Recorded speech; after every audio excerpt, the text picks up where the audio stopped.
Hello, everyone. Hello. Welcome to Reckless Attack, a respectfully quiet Dungeons and Dragons actual play podcast. Now, why are we speaking in sensible tones, refined, civilized tones? Shh, this is a library. Because this is a library. That's right. I hope no one turned up their volume in the interim. Welcome, everyone. Oh, no. I am GM Nathan. Thank you for joining us again. We're not in a fancy place anymore. We're not dancing. We're not smooching. We're not even doing obstacle courses anymore. I feel like that's taking away player agency. We could, at this particular moment, choose to dance or smooch. All right. Well, now that you've said that, I guess I have to rewrite all of my notes for tonight's session. But hey, everyone. Sound off in the comments. We're getting out of this friggin' library, maybe. Some of you are going to try to get out of this library. And who is it that will be trying this daring escape attempt, trying to check out all of these books? Well, I'm so glad that you asked, dear listener, starting across the table from me. Hi, everyone. I'm David, and I play Cascarin Brightmane, the Dwarven Warlock, who is not playing Kenjamin Brightmane, the other guy. I messed up again, but it's fine. And Cascarin is excited to get out of this library, because books are neat, but not that neat. Not when they're trying to forcibly keep you in the library against your will. And to my right. Hi, everyone. I'm Jonathan, and I play Checkers, the Grung Druid, and his trusty pals, Mango, Junior, and Wendershins. Immediately, my brain is like, what the fuck's going on? Yeah, I was like, you didn't say frog. Yeah, right. Frog No. Oh, no. Oh, no. I know it's coming. Well, if I just set it up right now, you have to let me have Wendershins. But you see, I think you underestimate how committed I am to consistent phrasing at the top of episodes. True. Okay. Wittershins has to become a frog if you want this to have any shot of continuing on. Okay, that's fair. And to my right. Hi, everyone. I'm Sophie, and I play Valeska Carter, the human asterisk cleric of the Arcana domain.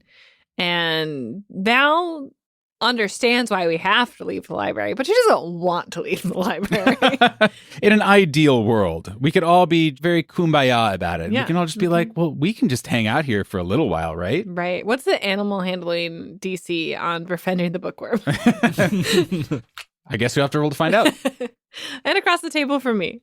Hey, everyone. My name is Steve, and I am playing Sylv Asterlin, the Dragonborn monk, and his trusty dragon pal, the bookworm. I thought you were going to talk about your Canon. trusty book pal, Titanius. Oh, Titanius. We are flush with pals. Yeah. No. It was a trusty butler pal, Chesterton Jeeveserton, Yes. obviously, who is clearly here. Who is also Titanius, who is also a pile of books. Yeah, I guess that's true. We are very form fluid here on on Reckless Attack. And to my left, oh wait, you already introduced. Well, I don't know. It is I. Hello. Again, it's me. Last we left our adventurers, there was a big old fight. We thought that there was going to be just some romantic, so I guess there would still be an escape, but like in a fun running across An fields. elopement. Yeah, an elopement. Off into the sunset. Right, exactly, or sunrise as it were.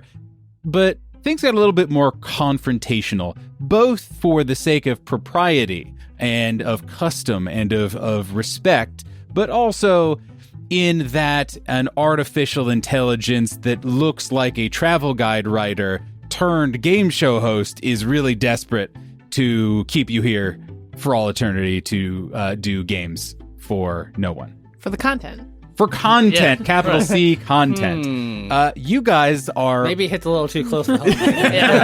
I didn't say it. You're getting reality on my D&D. Oh no, I got to talk to my therapist about this. instead of all that lovely things, you guys are faced once more with the rotating face of Larry Steves, along with his always present and never faced minions, the Silver Sky Whales, as well as the Bookworm itself. You guys have made it to the marriage gateway, the marriage archway that is up on a dais in the middle of the gorgeous forest here on the Feathertop Estates. And yes, it is a full forest contained in the estate as part of their holdings, obviously. They wouldn't have it any other way. No, of course. But it is also, hopefully, the door out of the restricted section. You have received a library hall pass from those allies on the outside, or at least Selv has, and has basically said, hey, once you get to the door, say this passphrase, and we will know you're there, and then give us a little bit of time, and we'll open the door for you. And that is where we find our heroes. To really kick us off, Steve, could you once again deliver the catchphrase? Not the catchphrase. That's too minimizing. Can you please sing the jingle? The words of power. The passphrase, the lifeline. I don't know, something better than cool catchphrase. I would be happy to. Larry Steves got in my head. So when we were all gathered and ready to go, one of us just had to say, "We're ready to check out now." And with that, I'm going to actually have everyone re-roll for initiative for part 2 of the escape combat. What? Just gonna roll all my dice at once. Kaskrin with a 22. Ooh. I never go this high. Checkers with a 21. Nice. Okay, I'll just kind of doodle a couple names in there. Don't worry about it. Steve, let me cut you off because Val rolled super hot. 19 for Val. Ooh, okay. I'm And just hoping not- that was actually better than Selv. It's not better And than once what I again, Selv Asterlin, the monk, the super dexterous monk, goes last among our group with Yep. a 17. rolled. No problem. Easy peasy. As a reminder, and we'll get into this, I'm sure, a little bit in the combat, but there is a dais. It is not very far off the ground. It's, just essentially a couple inches off the ground. It is not a sizable impediment to walk up or No down. falling damage. Correct, exactly. Or you can't be like, well, do they have the climb speed to get up here? I don't think so. But there is probably about, we'll say 20 by 20 feet or so. All you guys know at this juncture is hopefully in 10 to 20 seconds, the door will open and you'll be able to get out. Kaskrin, the party is assembled. Titanius is there. The frogs are there.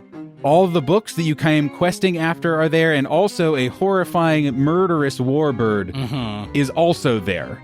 The most precious of us all. Right, the actual main character of this podcast moving forward for our soft reboot that we're doing.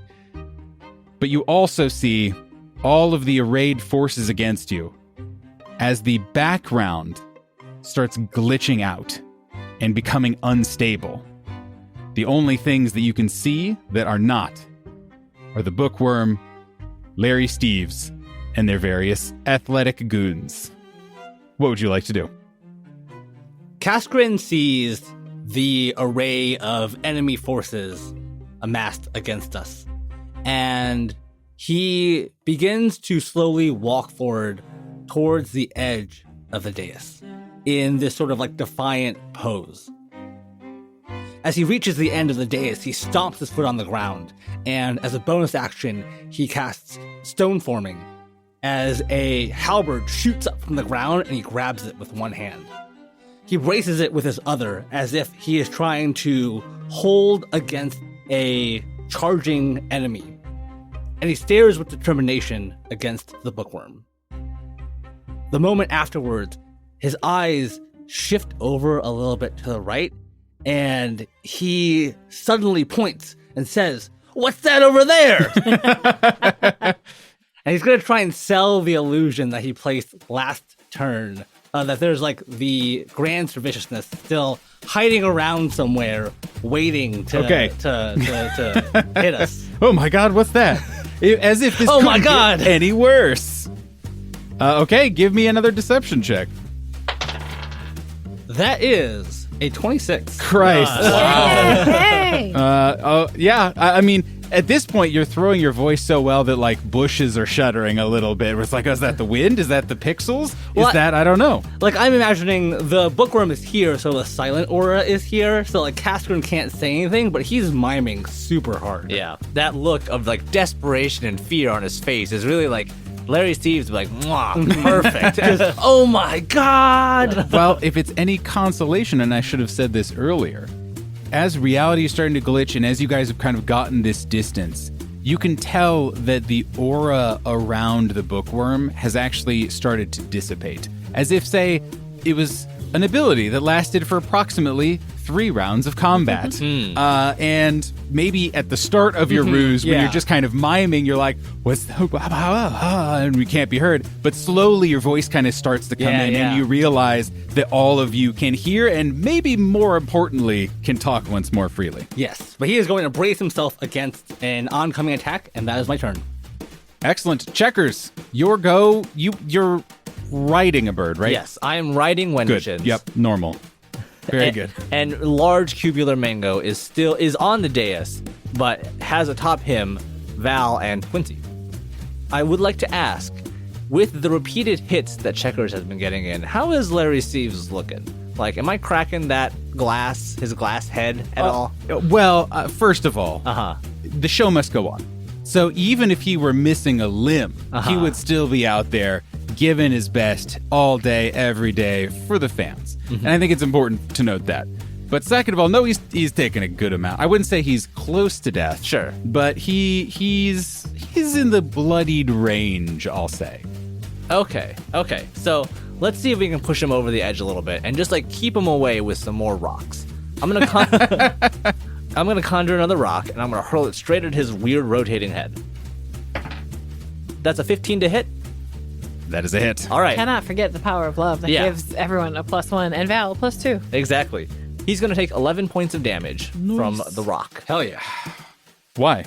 Because remember, you don't need money, you don't need fame, and you don't need a credit card to get onto this plane. That's the power of love. As a bonus action, I'm going to use my second wind ability. So I'm going to just kind of center myself a little bit and think away the multiple wounds from his Positive visualization. Right, exactly. From the thaumaturgical stick and the crossbow bolts, and just kind of like see if I can recenter myself a little bit. I'm going to heal myself for... You don't do a front flip and finger guns? No, that's action surge. That's different. No, the action surge is the back flip. Okay, that's fair. So I'll front flip and finger guns for a second wind. Healing myself for 6 points of health. Guys, I think we all just need to calm down a little bit, right? I think let's all just take a break. We have the green room all set up. You can just take as many, I read the bags of chips. Do you guys still eat bags of chips now, in the time period we're in now? Because we have some great simulations of them just waiting for you guys. Larry, it's been fun. But I think that we've really overstayed our welcome here in the restricted section, and we're late for a couple appointments. So I think we're just gonna head out. Ooh, well, see, that's not gonna work for me. I'm actually just going to have to insist that, Sky Whales, get them! And he's going to use one of his villain actions to command his the Sky Whales, to take their full movement and run up to you guys. And they are right on the edge of the dais. We'll say right next to Cascarin. I have one dumb thing. Are any of them entering the range of Val's spirit guardian? Yeah. I hadn't asked yet. Okay. Where Val was on the dais. They would have avoided Okay. Well, so as much as possible. The one thing is, and this is a dumb D&D thing again, is like because she's riding Mango, from my understanding, Spirit Guardians is extended past the range of Mango because, and he's a 10 by 10 square. Oh my god. Yeah. So if it's 15 feet from Mango, it would cover the whole dais. It's 15 feet, yeah. Is that but Mango is not the source of the spell. Right. But it's a dumb, like, weird D&D thing where, like, if you're on a larger mount than you are, it's like you're counted as being in all squares of that mount at the same time. It's really stupid. Really? I couldn't tell you why that's the case. Nathan, I can get off Mango next turn. Somehow, a big gust of wind comes up and gets pushed off. Okay. First of all, I hate that. Yeah. Both as a GM and also as just Math. where's the math in Yeah, this? right. But I'll put it this way: the Sky Whales, they are last in the initiative order, and I Mhm. believe that It's at Spirit the start Guardians is of at the their start turn. of their turn. So I will give you through the next round of combat to figure out the rule, and if you can find it and quote it, then I'll say sure because you're operating under a time crunch. Well, But I will say I hate it. so Spirit Guardians is when the creature enters the area for the first time on a turn. On a turn. So if they're entering Or the dais, starts its turn there. yeah, or starts. So if they're entering the dais, we kind of have to figure this one out now. I'm sorry. I imagine Val is kind of towards the back of the archway because she's on Mango. Mango took a hit and Quincy's like behind her. So I feel like she's trying to like be more towards the back, a little bit more protective, but she's not like directly on top of the archway because Selv was there doing the library hall pass. Yeah, I'm going to do the on the fly rule of saying it is not extending to the 20 feet yet. Okay. But I will also use the honor system and not have Larry Steves tell them to attack people because they might not exist. Okay. Cool. That will be the compromise at the moment. But thank you for flagging. Neat. And if that is the rule, Wizards, you fucked up. Yeah. Like, and I know that I, as GM, am empowered to ignore rules that I don't like. But how dare you make me adjudicate this rule in particular? yeah. Okay. It is now the bookworm's turn. And now that the aura of silence is gone, you can hear even clearer its intense breathing. Just a creature this large, and it's even a little bit translucent, but anything this big has big lungs. And therefore, all of its breaths are rattling around in your bodies, even though it still sounds like someone very loudly and animalistically telling you to hush. I'm gonna roll to recharge its breath weapon. No. Damn it! Yeah. Nice. Frackin'. Also, Nathan, you just made my brain go on an endless puzzle quest of what does a bookworm's lungs look like on the inside of his body? Are they very long lungs? Are there multiple pairs of Yeah, I lungs know. all along its very long body? Yeah. This is something my brain will tease out forever. Yeah, chime in the comments, everybody. Where would a kind of classic East Asian dragon of myth, where it is more of a snake than a kind a of floating quadrupedal? Yeah. Yeah. Where the lungs be at? Where do lungs be at? Let us know in the comments. Hey everyone, make me a dexterity saving throw, please. No. I'm bad at those. I remain Is bad my at plus those. 2? Is any a D20 roll? Yes, indeed. Kaskrin with a 9. Checkers and Mango both with 20. Ooh. Selv with a 26. Hey, Oh, there's your dang. dexterity roll. Yeah, Yay. and plus evasion. Haha. Val with an 18. Hey. Wow, You rolling guys hot suck. today. So Kaskrin only takes full damage. Everyone else takes half. Ow, no. No. Ow. As once again, the air fills with this, where it is a combination of an exhalation and a hush, as the bookworm spins around and swings its tail at you all. You all take a total of 10 points of bludgeoning damage. Ow. Or half. But I flip over the tail. Or less. Just, I did find a response from Jeremy Crawford I'm looking at weighing that right in on now. it. Okay. It's And still essentially what he said is that you do not take on the size of your mount. So basically what it ends up being, from my reading it, is you pick a square that it is originating from. Yeah. Oh, got like it. the upper left or upper Yeah, right, yeah. but it could be any one of those squares as your origin since you are mounted on okay. it. I'm going to say, since we've already gone through this turn, I'm in the back left corner Okay. of the dais, and the sky whales are in the upper right corner. Okay. So my 15 feet does not hit them right now. That feels suboptimal, but I'll allow it. Val was protecting her love, Quincy. Let's. Yeah, but you It's could have called been doing role playing, David. stance. You could have been She's doing what her damage. character would do. There's no I do it for min-maxing love, this game. David. I do it for love. Love doesn't win battles, Sophie. All right, that's enough of all that. Now it's Larry Steves' turn. He looks down at you guys, his head spinning a little bit faster now that the worm has done yet another whip-like attack and sent him spinning as well. He rights himself. He kind of blinks slowly as his head momentum returns to normal, and he says, as he picks up once more his now comically large thaumaturgical stick, it seems to maybe have never stopped growing throughout this entire combat, and says, well, fine. If you're not going to come willingly, we'll drag him back to the dressing rooms. We'll forge the contracts afterwards. We've done it before. I'll do it again. The show must go on. You won't take us alive, Larry Steves, you madman! He is going to, as a bonus action, he is going to regain some HP, No. and he is going to gain some damage resistances until the end of his next turn, because he is so filled with just righteous entertainer fury. Larry Steves says this, gets all hyped up, and then kind of looks around, not sure what to do. And he says, I think we need some more contestants. Come on down!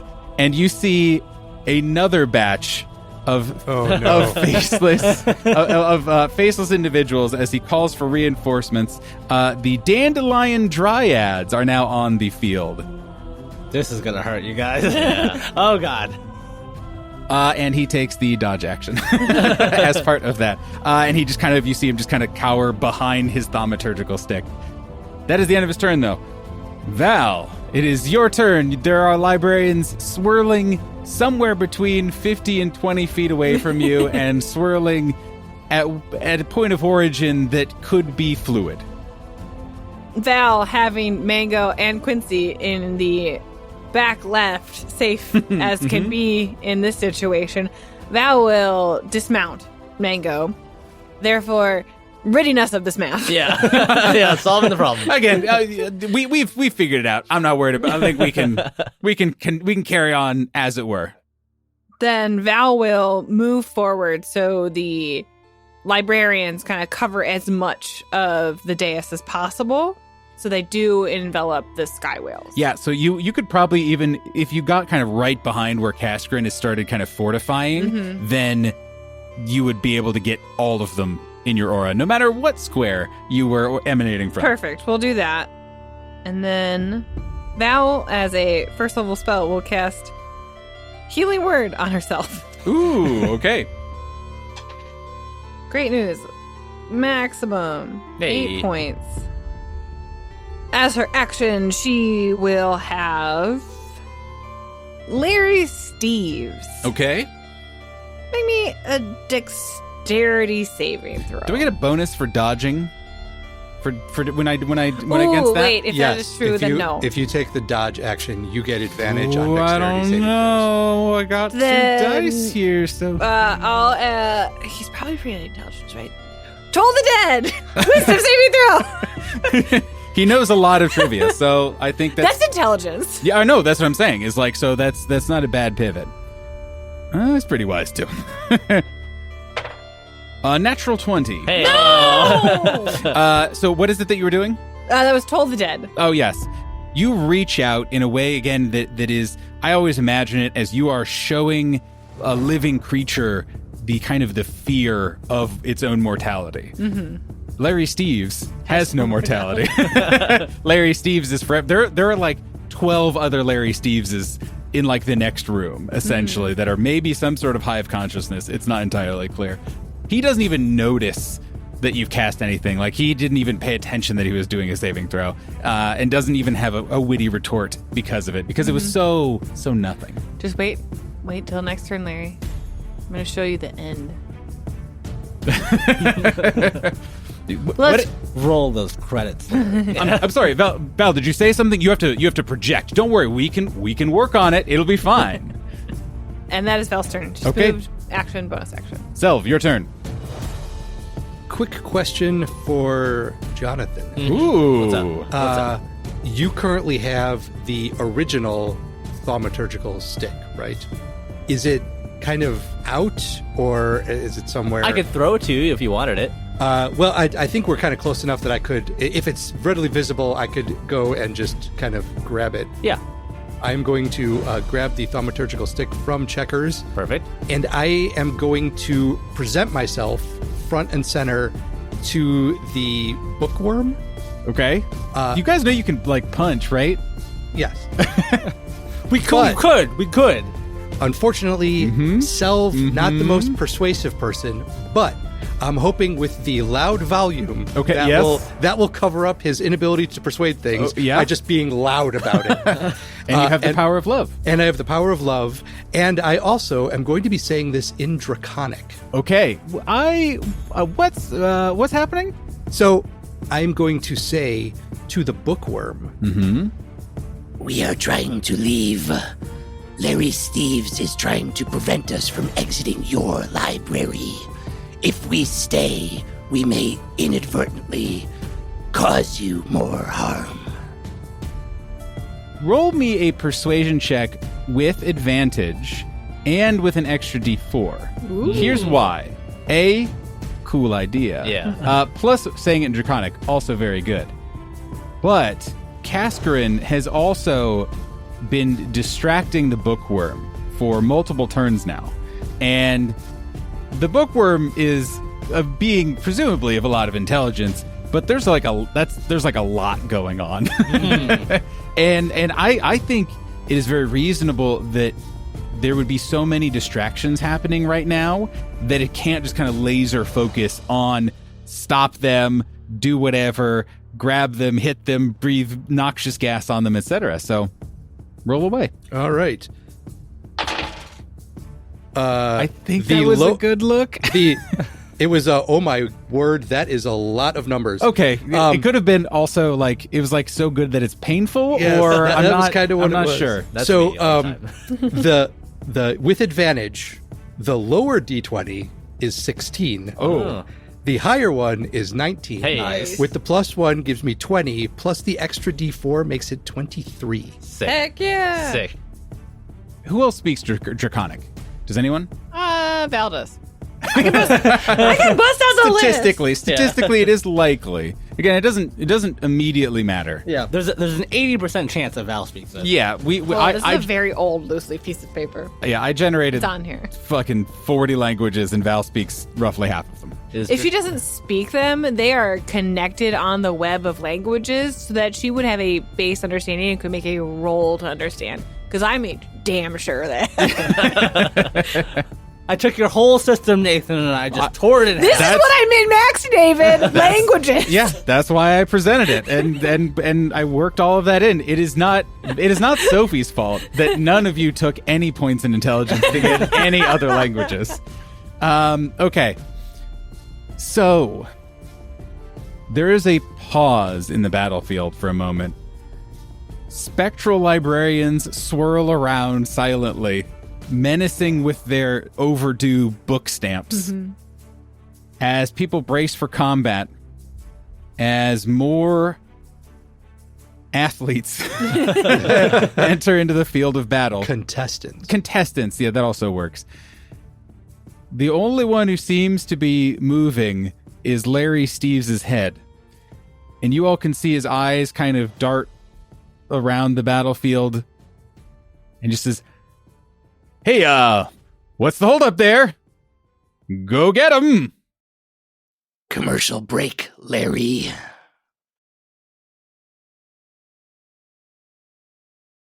And now, a word from our sponsor.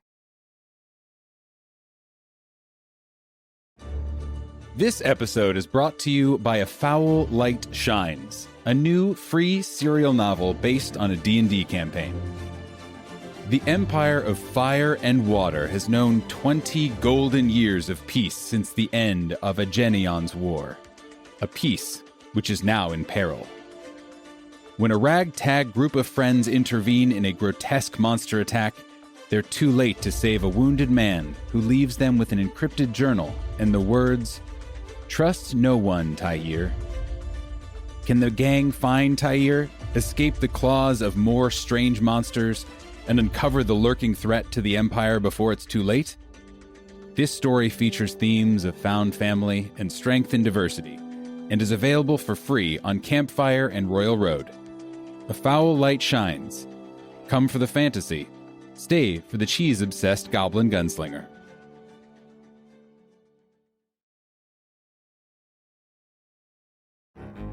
Dark Dice is a critically acclaimed actual play podcast brought to you by Fool and Scholar Productions. With over 20 awards in sound design, Dark Dice brings its horror-themed campaigns to life with snappy combats, terrifying monsters, and tons of original music.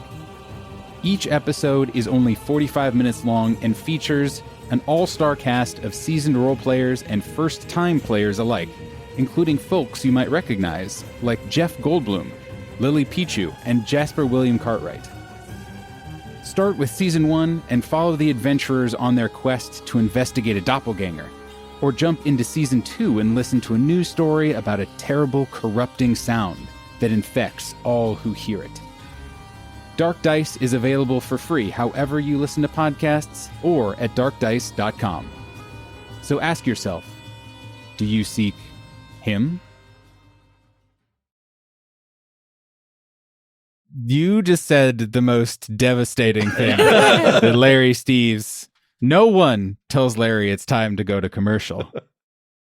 And the bookworm looks down at the battlefield in front of you and says in Draconic, "Since your arrival, you have offered the restricted section naught but chaos. But worse yet, one of you has transgressed the most fundamental rule of this place."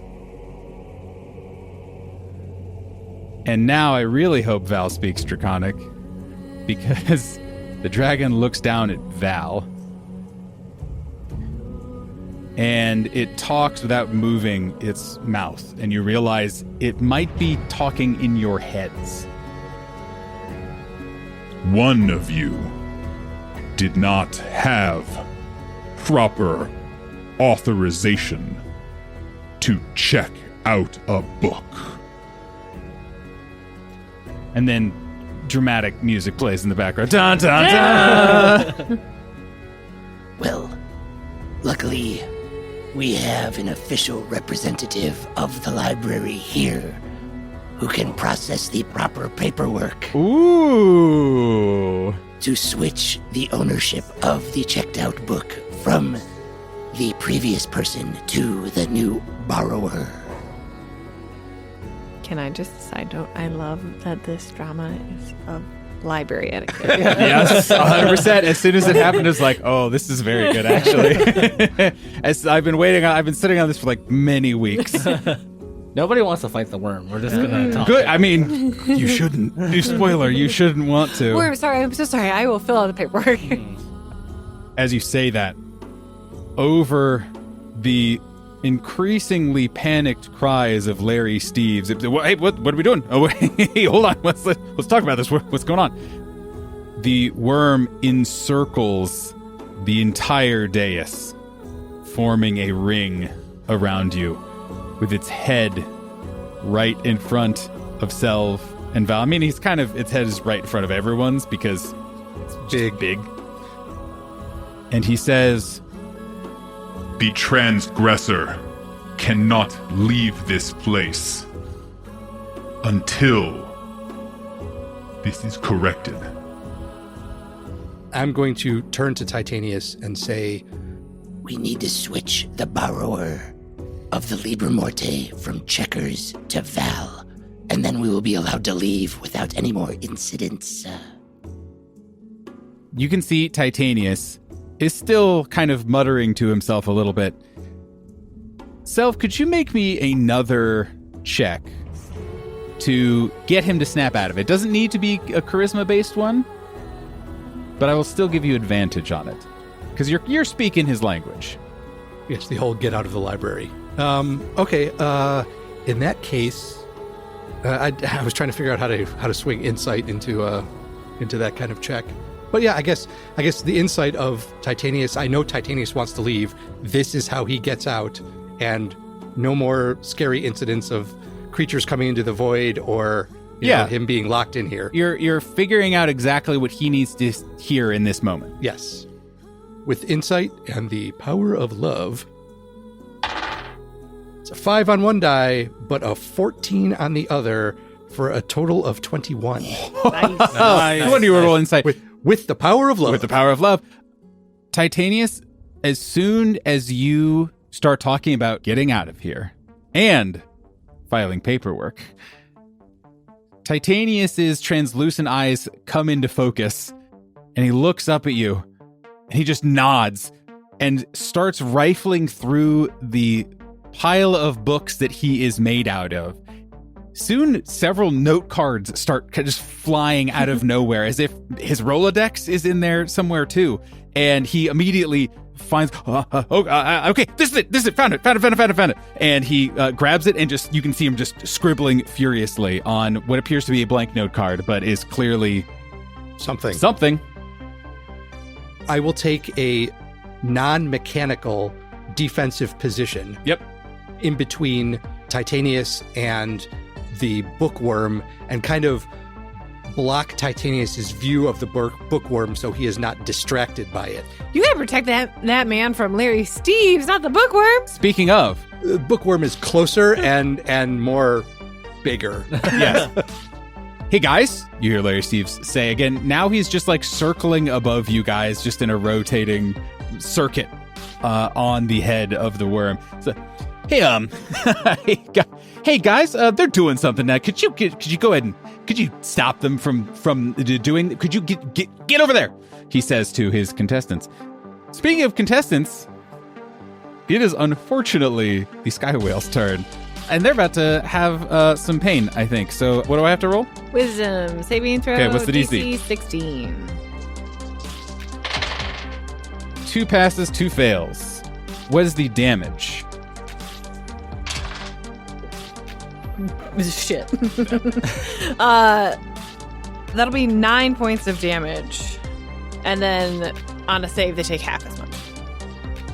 So again, these are all minions. Both the squads of contestants are minions. So minions, at least according to the MCDM Flea Mortals book, if they take any damage from a failed saving throw, they're dead. They dead. Nice. If they save, they can still die, but it has to still pass their HP threshold, basically. Oh, right. They have an HP threshold that is higher than the 9 points of damage, or less actually, because they took half damage. So the ones who saved are still there, but the 2 who did not, what does it look like when they get walloped or shushed or whatever by the spectral librarians? I actually really want them to be distracted by like the librarians walking up, like menacingly stamping their overdue stamps, and then fucking blindsided by this tiny little lady with the cart, and she just barrels over. Yes. Just, you see this, the cart just goes flying off the dais, taking 2 of them. Ah! There are still 2. They are off the dais, but they're still kind of right in front of, like, there is them and Kashgrin. You are between them and Val. Like a charging bull, this tiny granny librarian adjusts her spectacles and, like, scrapes her foot like she's revving up for another run. Yeah, exactly. And just you hear the clanking of the wheel that just hasn't been greased properly. Yeah, the one squeaky wheel. I'm also getting that Ghostbusters vibe of the library, the ghost in the library, where it's always like shh, and all of a sudden it does the big freak out and very scares scary. them all. So it is going. The remaining 2 are going to take a joint attack against Kashgrin. Okay. It's pretty bad to hit now, unfortunately. 13? That misses. 13 does not. So they both grasp out at you, Kashgrin, and are very clearly trying to grab a hold of you and find any sort of purchase that they can in your armor, in your beard, anything they can grab, and pull you back off the dais. And Cascarin is just using the halberd to like kind of carry them away from himself. Excellent. Now it is time for the Dandelion Dryads who are here as well. I think they have to double move and take kind of a circuitous route to make sure that they don't go anywhere near Val's aura or anything like that, but they are going to come up probably just off the dais maybe and kind of all start to gather around you, Selv, and Titanius. So they're not on the dais, but they are next to me. Correct. Okay. At the end of the round, Val and Cascarin and Checkers are surrounded by spectral librarians and have a couple of the sky whales still kind of there trying desperately to grab at you guys. And on the other side of the dais is Selv and Titanius, who are scribing away on something as another group of contestants start to come in. In the middle there is Checkers on a bird. I don't think we've officially... Checkers on Wenderson. He's around. He is mechanically available at all times. And then there is Larry Steves and the bookworm just a little above you guys, encircling you, as Larry Steves is just kind of cursing a little bit in a variety of now dead languages. As we start into the next round of combat, you guys see not just through the gateway now, which had been emanating this little bit of energy, but now on the dais itself, you see a faint glow start to kick up. Just this kind of faint pinkish red that is now starting to swirl under your feet. Selv, somewhere, maybe it's just a trick of your imagination, maybe it's the wind, maybe it's all this glitching landscape which is now not even reforming in the same way that it was, not really snapping back. You could swear, somewhere on the breeze, you can hear a voice. Hang on.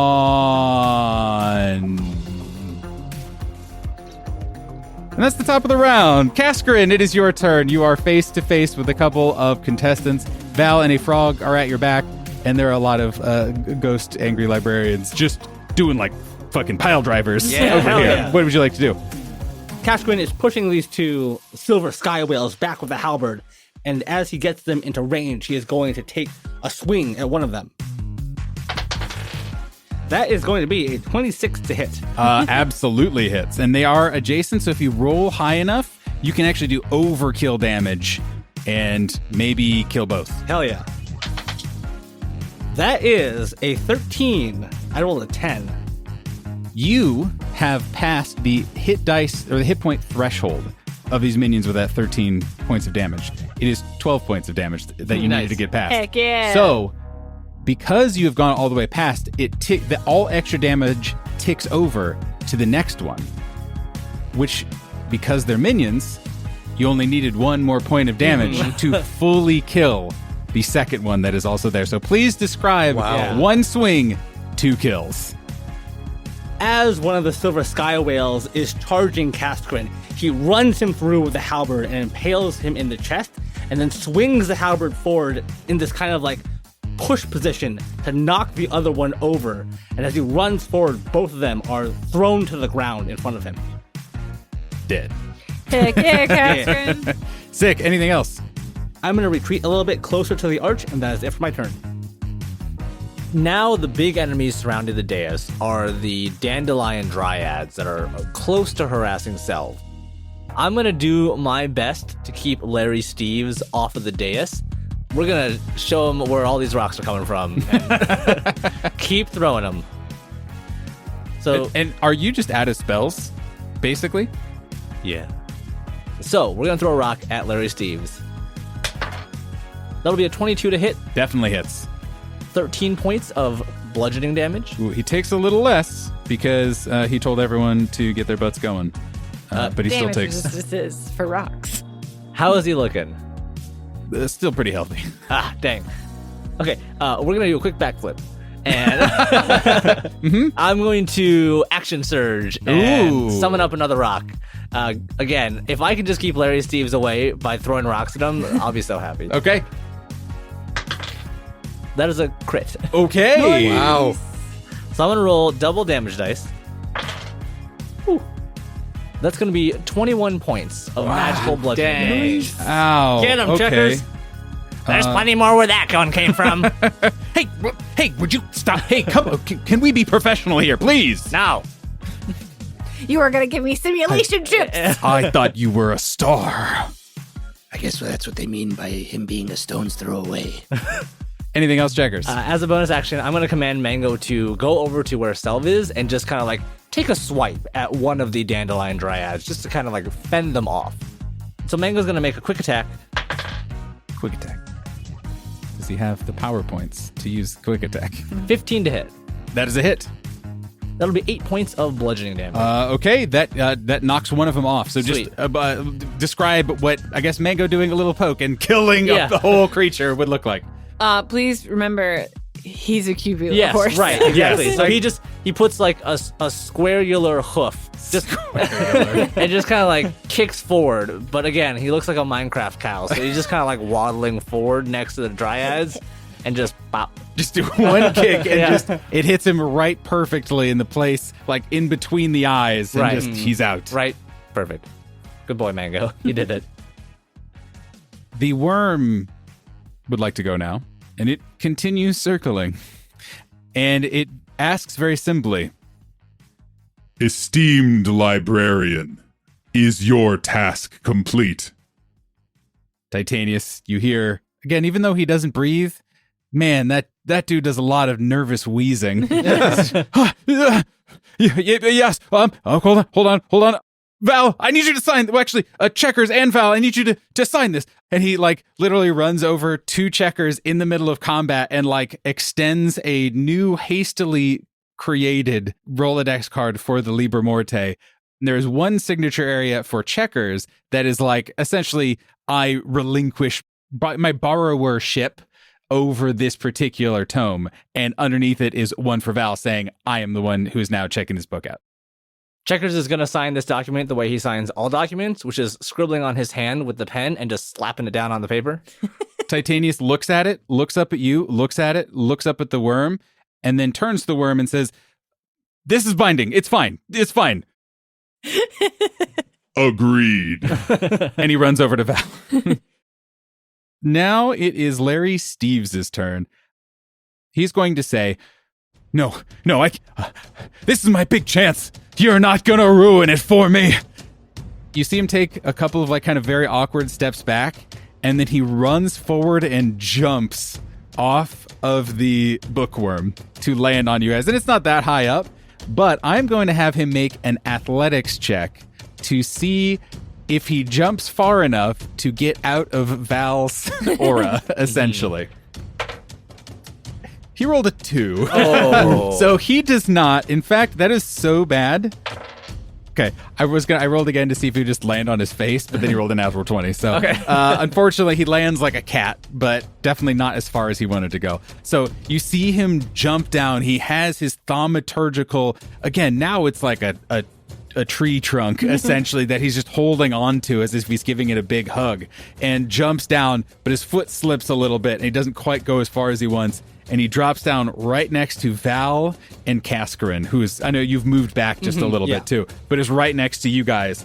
And he gets up very dramatically and realizes there are ghostly librarians everywhere. And he is going to do 2 quick bops against each of you. Well, wait. He's entered Damn it! the space. Fuck, So you're right. He needs to make Wisdom save. DC 16. That's a natural 1. Heck yeah! God. My precious Larry. Oh, God. I rolled shit. 5 points of damage. Oh, it's definitely not enough. I might not get all of you, but I'm getting 1 mortal for my show, damn it. And he, with surprising strength, power lifts his thaumaturgical stick upwards and then tries to put it over you as if it's like kind of like a restraint around you. And he's going to try twice to grapple you. That's an 8. I only rolled an 11, but unfortunately, he I don't have a negative. grabs you and he like just almost like crushes your chest a little bit. And he starts walking Val off the platform. he is able to move 15 feet. So even though he trips a little bit off of the off of the dais, you guys can see Val is being moved off. And you know, maybe not at the end of the round, but almost immediately after, you guys might be zipped out of here. And the door doesn't stay open. You guys can all see Larry Steves is now looking bonkers. Like, that dude is desperate, unhinged, and he is like almost frothing at the mouth. Just, the show must go on. The show must go on. Team, guys, this is bad. Help. Larry, we can talk about this. If you put me down, I'm losing air. No, I tried. I thought we were going to be partners. We were going to be partners in this, but no. Now you're going to be my little puppet. You're going to dance, you're going to jump, you're going to answer trivia whenever I want you to. And that's just what's going to happen, okay? Val being crushed between Larry and his thaumaturgical tree trunk stick will quickly cast spiritual weapon, and it just looks like a stack of bureaucratic library paperwork that falls directly on top of him. So that is an attack roll. Natural 20! Nice. Yeah. Wow. Hell yeah. Lot riding on this. Oh shit, my d8s are rolling like garbage. That is 10 points of damage. Ooh, okay. And then as an action, Val will cast... Ooh, you're gonna try and damage him, not break the grapple. Val has 0 for I'm not disagreeing. I just wanted to make sure that was the case. I think that is not wrong to do, but I don't know. lot riding on this. What's your HP? Just like fireball yourself. 24. Yeah. Yeah, see? You survived that, yeah. I don't have fireball, team. What kind of cleric What are a you? shitty wizard Yeah, you've yeah, built. what kind of wizard are you? That's a cleric. Wait. What do you mean cleric? I'm going to do Toll the Dead because that has the potential for the most damage. Okay, yeah. So that is a wisdom saving throw on his part, DC 16. That's a pass. I No! pass. I got greedy and I Again. wanted to do the D12. Again, Larry Steves is so single-mindedly focused on the spotlight that he'll never die. Yeah. As far as he cares. You cannot kill him in a way that is meaningful. Selv is currently next to 4 dandelion dragons. Correct. Okay. I'm going to provoke the attacks of opportunity from them. Got it. I am going to move so that I am still on the dais, but within 15 feet of Val and Larry. Okay. Attack of opportunity. 19 to hit. That'll hit. 14 points of bludgeoning damage. Crap. It's 4. I lied. Oh my gosh. I was like, damn, we really called it the I was looking. There's Holy crap. too many numbers. Wait. I'm sorry. 4 points? 4 points Okay. of bludgeoning damage. I was like, oh my God, I made a terrible 100 mistake.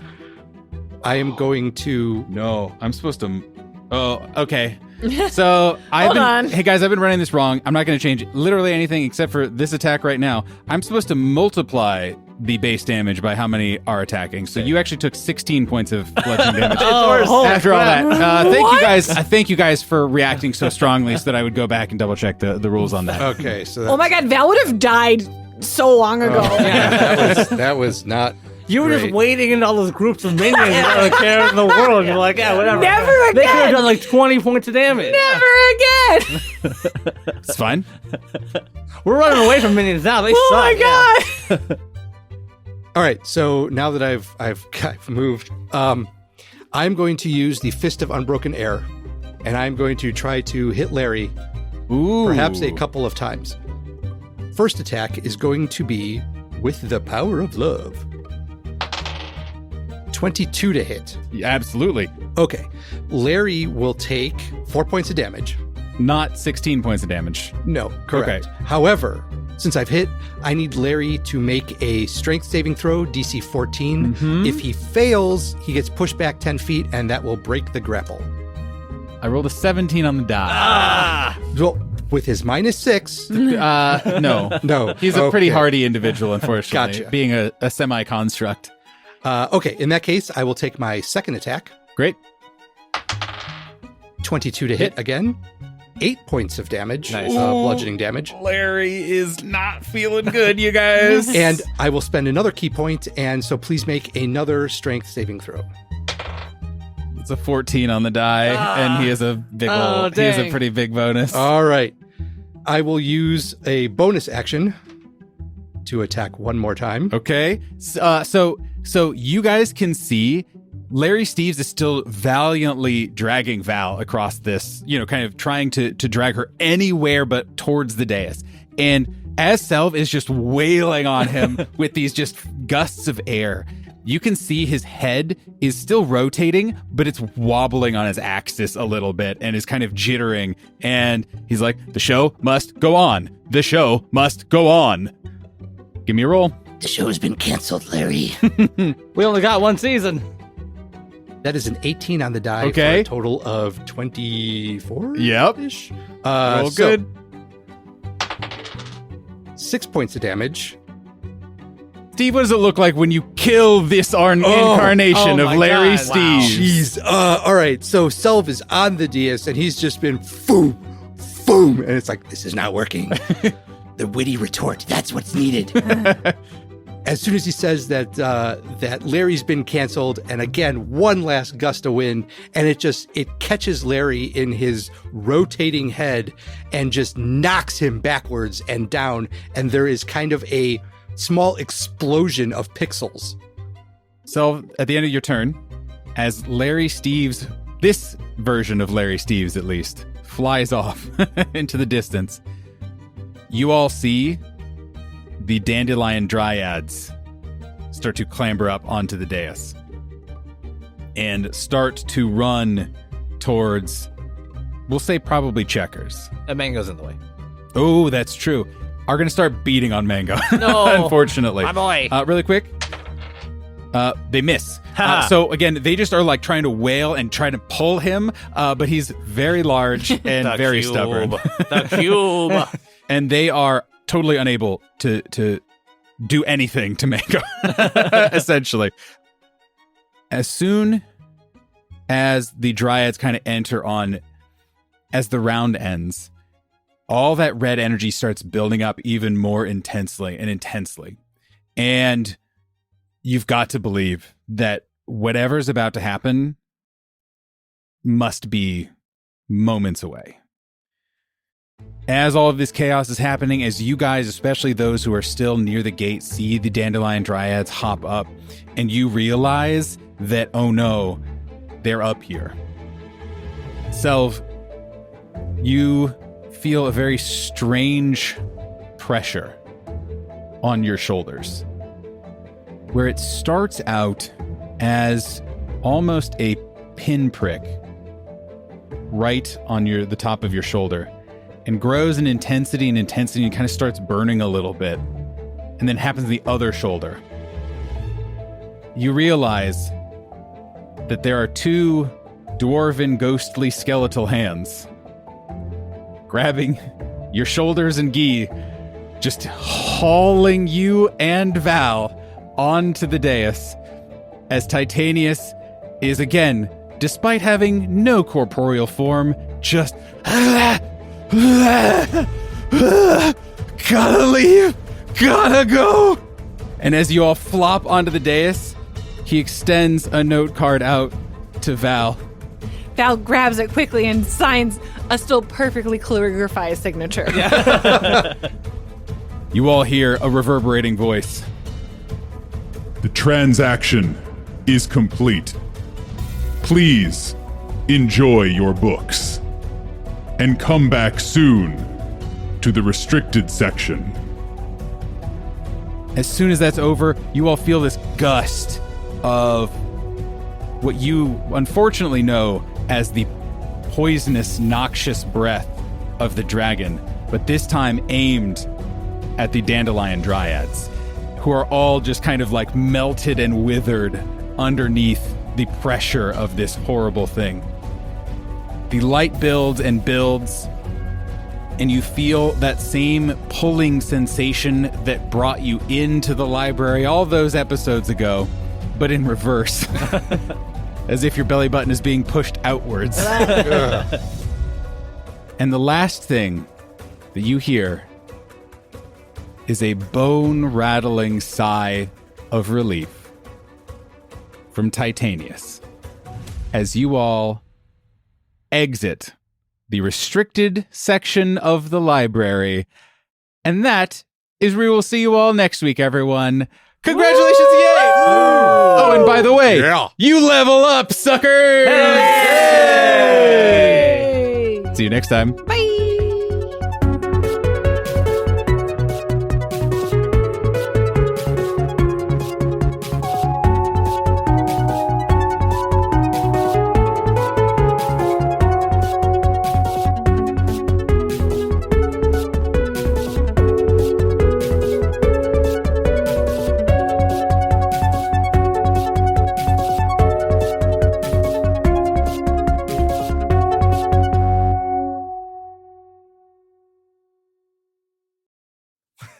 What are you doing? The way it started off. Yeah. Very, It's not the way nude. Yeah. I was like, And then it continued. Right. And I just- I was like, both of you are sweating, your skin, your scales glistening, your muscles flexing. Look, to quote the Mini Project, there is nothing homoerotic about one man imposing his will through combat on another man.